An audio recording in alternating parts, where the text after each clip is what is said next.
El Puig torna 8 segles arrere per a commemorar l'estada de Jaume I en esta localitat, un lloc que va ser crucial per a conquerir la ciutat de València. Entre els actes, recreacions històriques que ens traslladen Àngel Hernández a l'època medieval.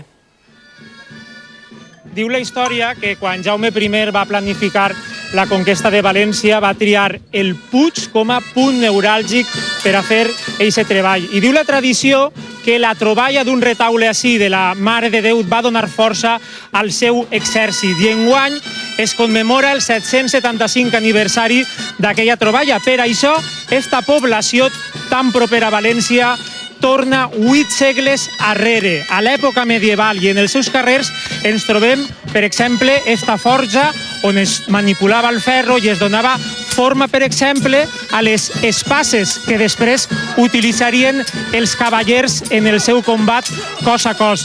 Espases i, per exemple, també podem veure així les seues proteccions d'acer que utilitzaven per a salvar la vida. Proteccions que si les portaven al complet arribaven a pesar, atenció, fins a 40 quilos. Esta és una de les recreacions que este cap de setmana es poden veure en la població del Puig. A banda, hi ha música medieval, hi ha xerrades, hi ha col·loquis. Si volen saber un poc d'història i també divertir-se, el Puig és la seva destinació este cap de setmana.